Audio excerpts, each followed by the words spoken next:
Alright, Shalom, Shalom. Call Hanga Yinga, Allah Hawana, Yahweh Bashim Yahushai, Bashim Rakakadash. Double honors to the elders and the apostles of Great Millstone Geologist is true, and double citation to Yakim, you men that are prophesying the name throughout the four winds of this earth, pushing is true with all righteousness and sincerity. Shalom to you, brothers. Alright, to the few sisters, the Aqua, that are listening and learning to you, I say Shalom. This your brother Andre coming back at you with another lesson through the spirit and power of Yahweh Shem Shai, willing to edify and to feed the lambs of Yahweh Shem Shai. Alright. And it's just gonna be a little short, quick lesson, okay? Alright, about the chariots, man. Okay? And I found this article and I'm gonna read it. It says this is article from firstpost.com, and it says CIA declassifies hundreds of official docs on so-called UFO sightings or chariot sightings, research from 1970 onward. Okay, let's read this article and then I'm gonna pull out some precepts and go in this. Let's be edifying. And it came out January 13, 2021, the year of hastening the coming of the day of Yahweh Shem Shai. All right, it says a dossier filled with files on unidentified aerial phenomenons, which they're not unidentified, okay? They're identified as the chariots of Yahweh Shem Shai, the vehicles of Israel's salvation, okay? Which are our vehicles, man, to get the hell out of here, out of Babylon, the great America, okay? Was published on the Black Vault website on Thursday, which was basically yesterday. And you see the chariots right there, man. You see them fleet of chariots. Look cool, huh? The CIA has declassified more than 700 documents about so-called UFO sightings and research dated back to the 1970s. So these chariots been appearing since the 1970s, man. Okay? Let's continue to read. According to a report by Daily Mail, the dossier filled with files on unidentified aerial phenomenons, UAPs, was published on the Black Vault website on Thursday. The founder of the Black Vault, John Greenwood Jr., has spent the last 20 years suing the CIA to release the records and then scanning all the pages. So, the CIA's been hiding this stuff. They can't hide it no more, man. According to a report by New York Post, the CIA has claimed that they have now provided all information on UAP they have. Of course, you see the chairs right there. The release comes months before the Pentagon was due to brief Congress on all they know about UAP. The report adds that the demands for informations on alien life, all right, those are angels in those so-called UFOs, and that's all crap. Okay, there's no aliens in these chariots that are coming, man. Those are the angels of Yahweh Shem Shai, and we're going to prove that. Okay? Let's continue to read. Increased so much that the CIA eventually compiled onto a CD-ROM that was obtained by Greenwald and uploaded to the website into multiple downloadable PDFs.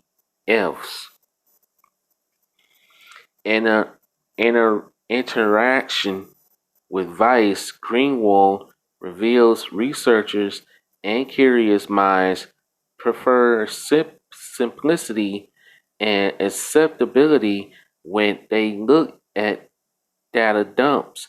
However, the CIA has made it increasingly difficult to use their records in a reasonable manner.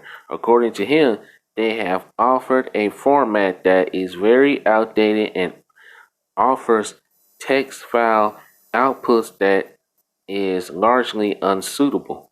According to him, the outdated format makes it very difficult for people to see the documents and use them for research purpose. All right. Um, that's pretty much it for the article. All right, but you get the bit, man. All right. These chariots go back. All right, they've been, you know, these chariots, like it says right here, these chariot sightings go dated back all the way back to the 1970s. Okay, and hey, you're gonna see more of these chariots appear now that we're close to the end. All right. So without further ado, I like that picture, man. It's beautiful. All right. Hope it's, it's kind of, snapshot that picture. All right. But without further ado, let's get some scriptures, man. Let's be out. Okay. We're not gonna make this long. This will tend to be a long lesson anyway. So, let's see what I want to start with. Yeah, of course. Psalm 68 and verse 17.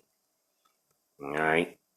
Psalm 68 and 17. The chariots of Yahweh are 20,000, even thousands of angels. See, angels are in those chariots, not some green, big eye alien, man. All right, they like to point out. No, these are angels. The Lord hosts, Yahweh Shai hosts of angels. Okay, the army of Yahweh Bashin Yahweh Shai.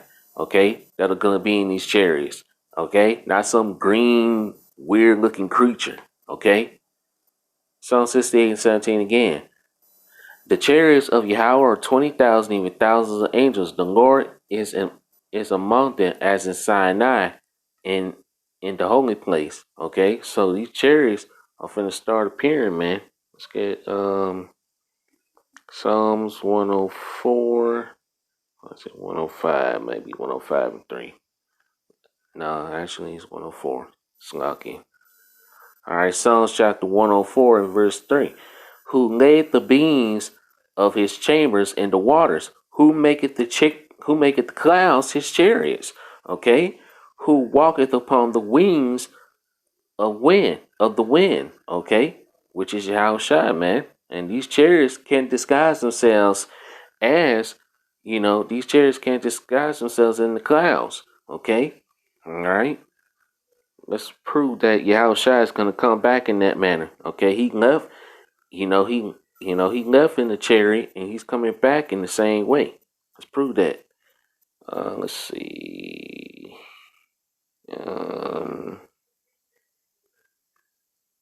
I'll start at verse 8. Acts chapter 1, verse 8. But ye shall, no, actually, start up at verse, start up at verse 6. Acts chapter 1, verse 6.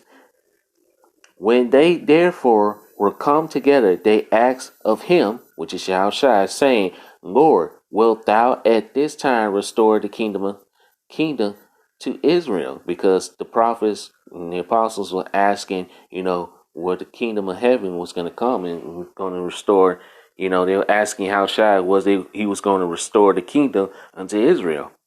And this is what Yahushua said, verse 7. And he said unto them, It is not for you to know the times or the seasons which the Father hath put in his own power, but ye shall receive power after the Holy Spirit is come upon you, and ye shall be witness unto me both in Jerusalem and in all Judea and in Samaria and unto the uttermost parts of the earth. So, which means we will prophesy, man. Okay, the Holy Spirit will come up on us to prophesy the downfall of Esau's kingdom, which we're doing. And as we speak now, Esau's kingdom is falling as we speak. Verse 9. And when he had spoken these things, while they beheld, he was taken up, and a cloud received him out of their sight. That's the chariots, okay? The chariot received him out of their sight. Not an actual cloud, man, like Christianity wants to teach. All right, Christianity likes to teach that, Yahushua, who the word enemy called Jesus Christ, left on an actual cloud. No, he left in a chariot that was disguised as a cloud. Okay. We proved that in Psalms 104, verse 3. Okay? Verse 10. And while they looked steadfastly toward heaven as he went up, behold, two men stood by them in white apparel, those are angels. Verse 11. Which also said, Ye men of Galilee, why stand ye gazing up into heaven? This same Yahushua, which is taken up from you into heaven, shall so come in like manner as ye have seen him go into heaven. So the same way Yahushua went in the cloud and in the chariot, he's going to come back in the chariot. Okay? And to do what? All right. Let's find out what he's going to do. Let's see. No. Verse 5 is lucky. I don't know why I get that so messed up. Isaiah 31, verse 5. As birds flying, so will the Lord Yahweh Shai of hosts defend Jerusalem, because Jerusalem is a people before a place, which is talking about the Israelites. Defending also, he will deliver it, and pass over, he will preserve it. So the Lord Yahweh is coming back to do what? Deliver the hopeful elect. Okay? Let's prove that further. Let's go to see. Let's go to 1 Thessalonians chapter 4 and verse 16.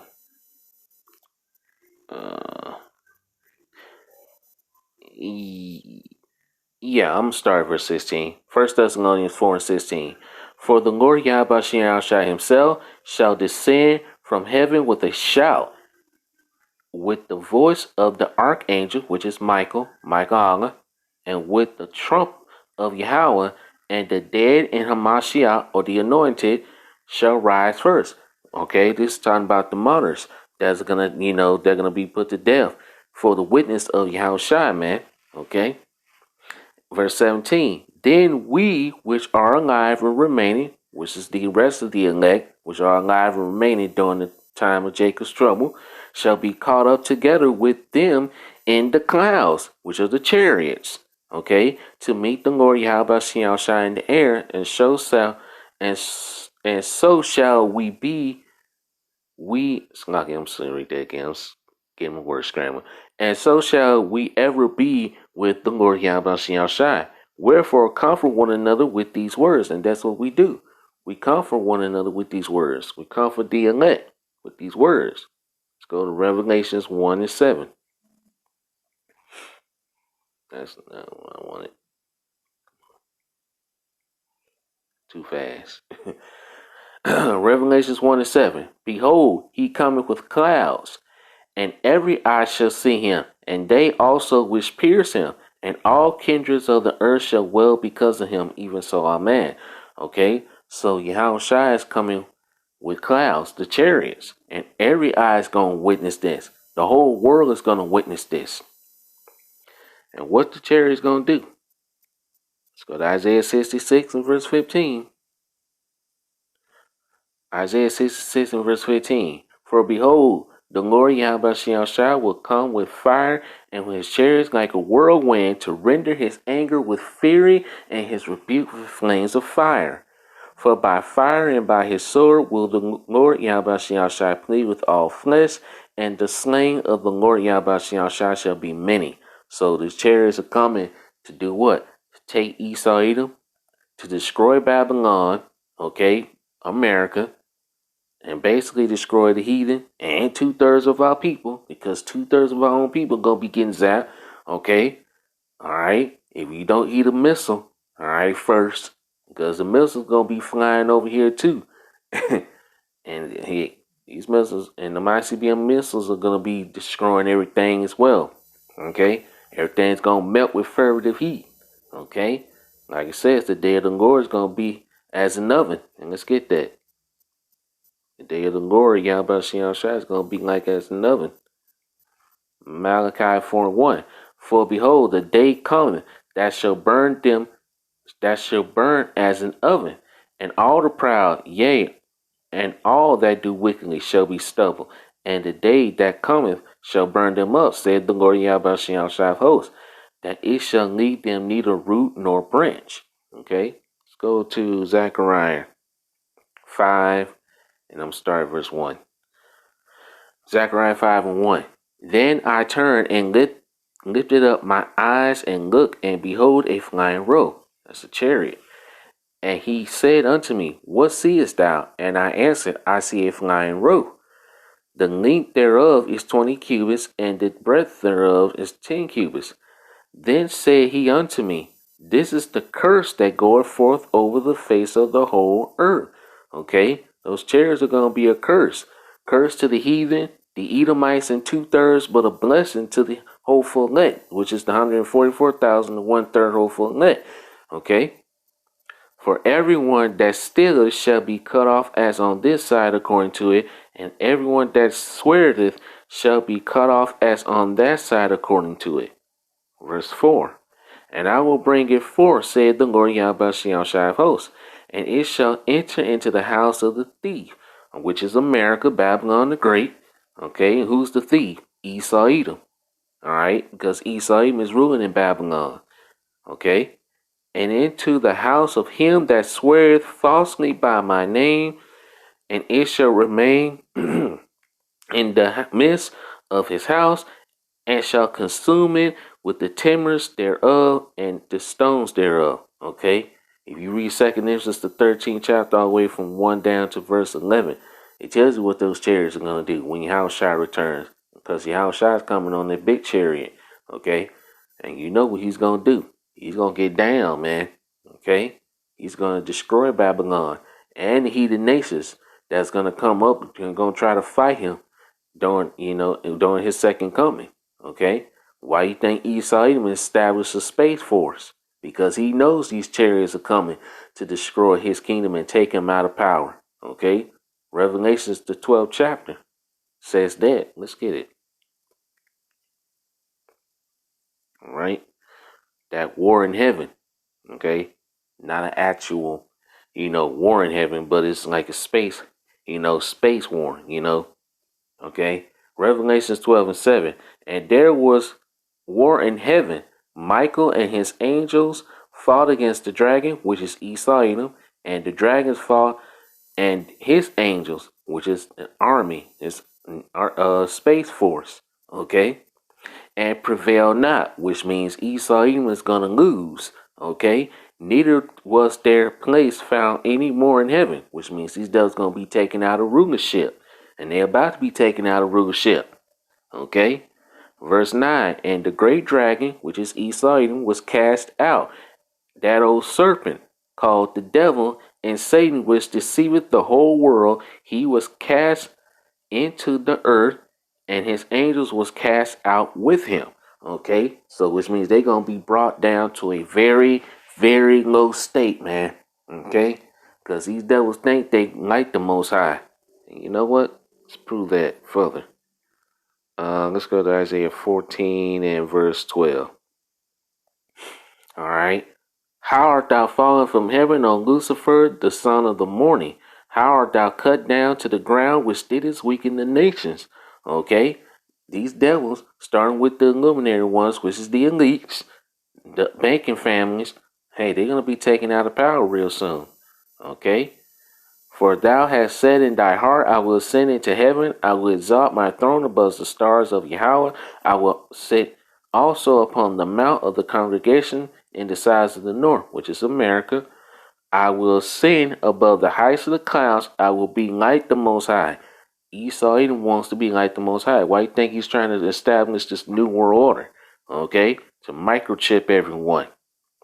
Verse 15. Yet thou shalt be brought down to hell, to the sides of the pit. They're going to be brought down to a low state, man. They're going to sit their asses in the dust. All right. They're going into captivity, these Edomites. All right. Starting with the banking families first, and the heathen nations that survive this coming destruction. Okay. Verse 16. They that see thee shall narrowly look upon thee, and consider thee, saying, Is this the man that made the earth to tremble, that did shake kingdoms, that made the world as a wilderness by going by creating false flags, events, and going and creating false wars and going to nations and bombing up different nations, okay, and then setting up their philosophy, their ways, their banking systems, okay, which now these nations are about to get ready to come up against Babylon the Great America. These nations are mad. They pissed. And they ready to get down. They ready to destroy this place. Okay? And destroy the cities thereof that open not the house of his prisoners. Okay? So all these nations, they're gonna look upon Esau Edom with disdain. Okay? So their time is short, man. That's why Esau Edom is coming with that great wrath, because he knows his time short. Esau is the end of the world, and Jacob is the beginning of it that followeth. Okay. Let's see. Anything else? No, that's it, man. All right. I just wanted to do this little short and quick lesson. All right. Lord willing, I pray this lesson was edifying. All right. And I will put the article in the description box so you can read it. Call Layla ang Hornay Yahabashin Yaushai Bashin Rakakadash. Double honors to the elders and apostles of great millstone rule well, and as always we give peace and salutations unto the elect that are scattered abroad. See you with another lesson soon, Lord willing. Kwam Yasharala, Shalom, and why above destruction to Babylon the great America, and may the kingdom of heaven of Yahweh Shai be established on the earth, and may Israel reign forever. Shalom.